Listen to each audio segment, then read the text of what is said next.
In today's video, I'm going to teach you how to reverse a video in CapCut. This is a quick and useful editing technique that can completely change how your footage feels. Reversing a clip is great for creating fun visual effects, showing motion backward, or adding a creative touch to transitions and short-form content.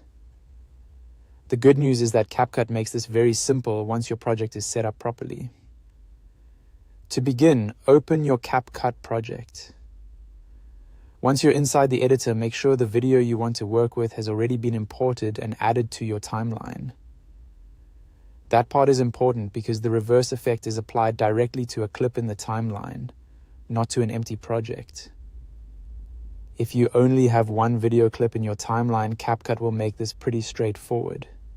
But if you're working with multiple clips, take a moment to click on the exact video you want to reverse.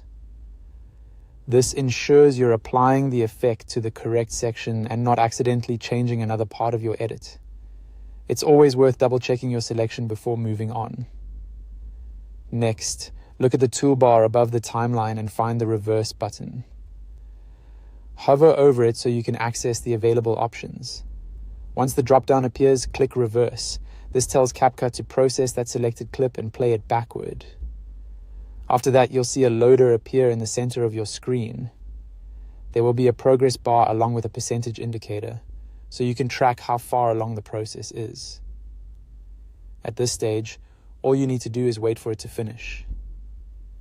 The time this takes can vary depending on the length of your clip and your device performance, so give it a moment and let CapCut complete the effect. Once the loading is done, your video will be reversed, and that's it. You can preview the clip in your timeline to make sure it looks the way you want. If needed, you can continue editing from there, trimming the reverse section or placing it exactly where it fits best in your project. That's all there is to reversing a video in CapCut. It's a simple feature, but it can make a big difference in the final result of your edit, especially when you want something a little more dynamic or unexpected.